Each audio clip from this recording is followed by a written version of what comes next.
નમસ્કાર વિદ્યાર્થી મિત્રો. ડીસાયપર જીપીએસસી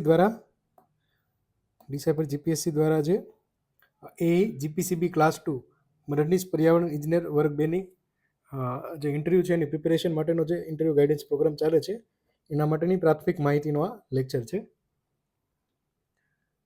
આપણે એમાં જોઈએ મુખ્યત્વે તમારે તૈયારી કઈ રીતે કરવી જોઈએ. તો એમાં જો એડમિનિસ્ટ્રેટિવ એંગલથી તૈયારી કરવાની છે કે પ્રોસેસ ફ્લો હોય છે કે તમારી જગ્યા છે અધિક મદદનીશ ઇજનેરની છે, તો તમારા ઉપર સુપિરિયર ઓથોરિટી નીચે તમારો જે સ્ટાફ છે કઈ રીતે લાયસન્સની આખી જે ફોર્મ્યુલા છે કે કઈ રીતે લાયસન્સ જે ઇન્ડસ્ટ્રી છે એપ્લાય કરશે, તમારી પાસે જે પર્ટિક્યુલર પોર્ટલ છે આઈપી એના થ્રુ કઈ રીતે આવશે, તો તમારે કઈ રીતે ફિલ્ડ વિઝિટ કરીને એનો નિકાલ કરવાનો હોય છે. તો એક એડમિનિસ્ટ્રેટિવ હોય છે, ટેકનિકલ કે સપોઝ કોઈ લાયસન્સ ઇસ્યુ કરવાનું છે, સપોઝ કોઈ વોટર વેસ્ટેજવાળી ઇન્ડસ્ટ્રી છે તો જીપીસીબીના નોર્મ્સ છે કે ઈટીપી અથવા તો જે એફ્લુએન્ટ ટ્રીટમેન્ટ પ્લાન્ટ છે તો એમાં જે વોટરનો નિકાલ કરવાનો છે તો એના પર્ટિક્યુલર જે સ્ટાન્ડર્ડ છે એમએલડીના, તો એ તમારે જોવાનું છે, એ તૈયારી કરવાની છે. પ્લસ કરંટ ઇવેન્ટ્સ કે તાજેતરમાં જીપીસીબીમાં કોઈ એવી રિલેટેડ ન્યૂઝ હોય, તાજેતરમાં આપણે જે પ્રોગ્રામ ચાલે છે એમાં 2 વિડીયોઝ અપલોડ કરેલા છે કે જે તાજેતરમાં મુખ્ય બનેલી 2 ઘટના કે વેસ્ટ વોટર માટેની હોય કે ઇન્સિનરેશન કોઈ પણ માટેની હોય, તો એ તમારે બધી જોવાની છે. પ્લસ કેસ સ્ટડીઝ પર્ટિક્યુલરલી ઇન્ડસ્ટ્રીની, એમ કે કોઈ પોલ્યુટિંગ ઇન્ડસ્ટ્રી છે તો કે એના જે નોર્મ્સ છે, ધારાધોરણો, કોમ્પ્લાયન્સીસ, અલગ અલગ લોઝ છે એ પ્રમાણે ફોલોઅપ લેવાય છે કે નથી લેવાતું, અલગ અલગ ડાયરેક્ટિવ્સ હોય છે જીપીસીબી અને સીપીસીબીના, તો એ પ્રમાણે જે ઇસ્યુ કરવા પડતા હોય છે લાયસન્સીસ, તો એના આધારે એ ફોલોઅપ થાય છે કે નથી થતું ઇન્ડસ્ટ્રીમાં એ એન્શ્યોર કરવાનું છે. એ ઓલરેડી આપણે 7 થી 8 કેસ સ્ટડી અપલોડ કરી દીધેલી છે એપ્લિકેશન પર કોર્સમાં, તો એ પ્રમાણે તમે કરી શકો તૈયારી. પ્લસ સિચ્યુએશનલ બેઝ ક્વેશ્ચન કે ઉદાહરણ તરીકે તમને પૂછે કે તમે એઝ એ તરીકે ફરજ બજાવો છો અને XYZ સિટીઝન તમને પોલ્યુશન માટે કોઈ પર્ટિક્યુલર ઇન્ડસ્ટ્રી છે તો એ પોલ્યુશન કરે છે, નજીકની જે રિવર્સ છે કે કોઈ નદી નાળા છે, તો આ ટાઈપના કોઈ પણ પ્રશ્ન તમને આવી શકે, તો એ બાબતે તમારે તૈયારી કરવી છે. તો આ રીતે તમારી જે તૈયારી છે આખી કોમ્પ્રિહેન્સિવ હોવી જોઈએ, મેક્સિમમ તમે તૈયારી કરીને સારી રીતે કોન્ફિડન્સથી જવાબ આપી શકો.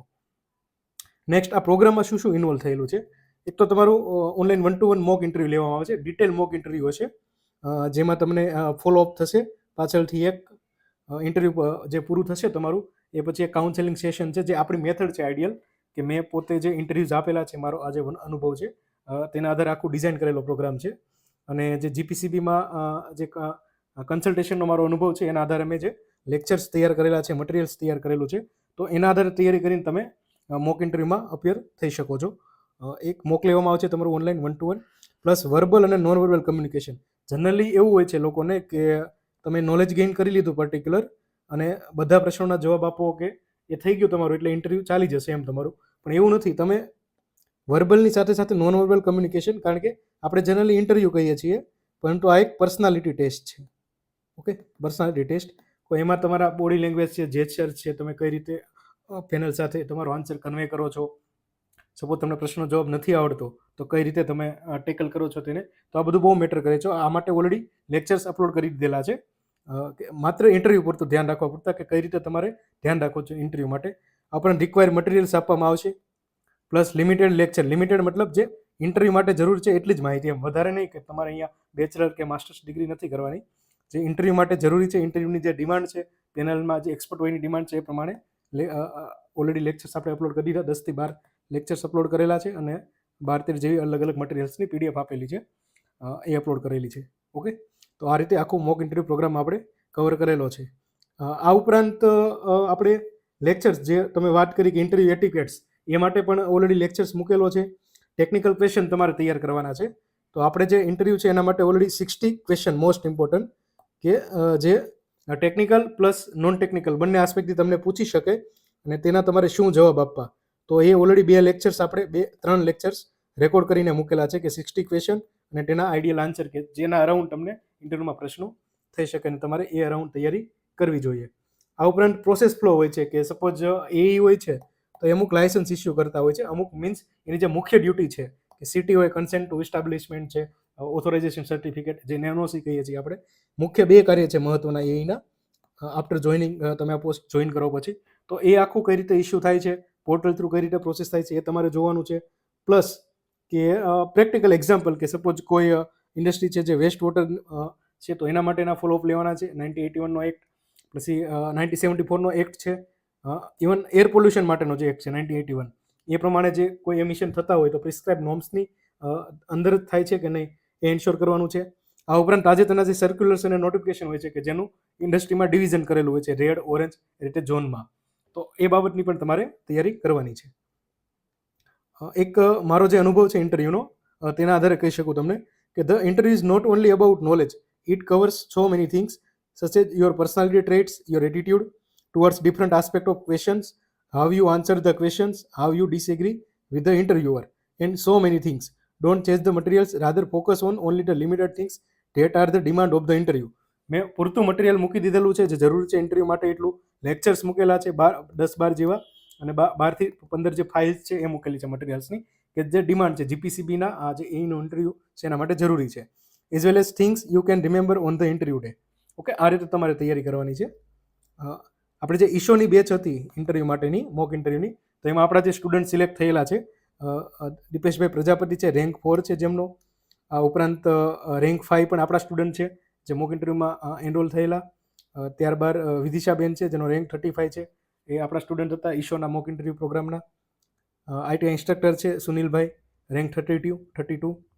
આ ઉપરાંત રોહનભાઈ છે કે જેનો રેન્ક 34 છે, એ પણ ઈશોમાં ફાઇનલી સિલેક્ટ થયા છે, આપણા ઇન્ટરવ્યૂ બેચના સ્ટુડન્ટ હતા. કરણભાઈ છે જેમનું વેઇટિંગ લિસ્ટમાં નામ છે ઈશોમાં, એ પણ સિલેક્ટ થયેલા છે. આ રીતે આપણા અલગ અલગ સ્ટુડન્ટ છે ઈશોના પ્રોગ્રામમાં જોઈન થયેલા ઇન્ટરવ્યૂ, એ સિલેક્ટ થયેલા છે ઈશોની જગ્યા પર.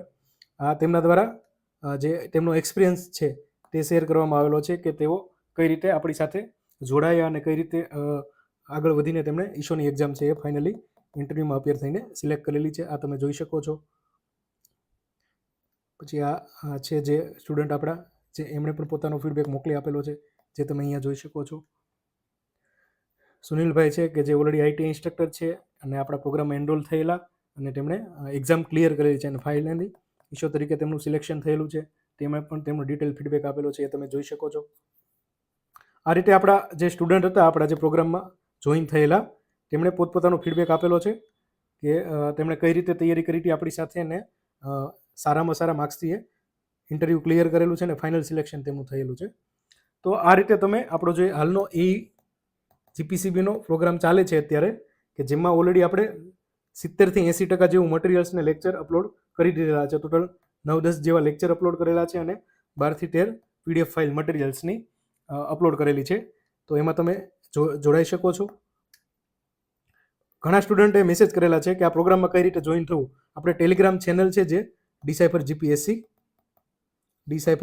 એમાં મૂકેલું જ છે કે કઈ રીતે જોઈન થવું. એપ્લિકેશનની લિંક, આપણી એપ્લિકેશન છે ડિસાઇફર એકેડમી કરીને, એ તમે ગૂગલ પ્લે સ્ટોરમાંથી ડાઉનલોડ કરીને જે સ્ટોરમાં જઈને આ પર્ટિક્યુલર જે પ્રોગ્રામ છે જીપીસીબી ક્લાસ 2 માટેનો, તેમાં જોઈન થઈ શકો છો. Okay, thank you, best wishes.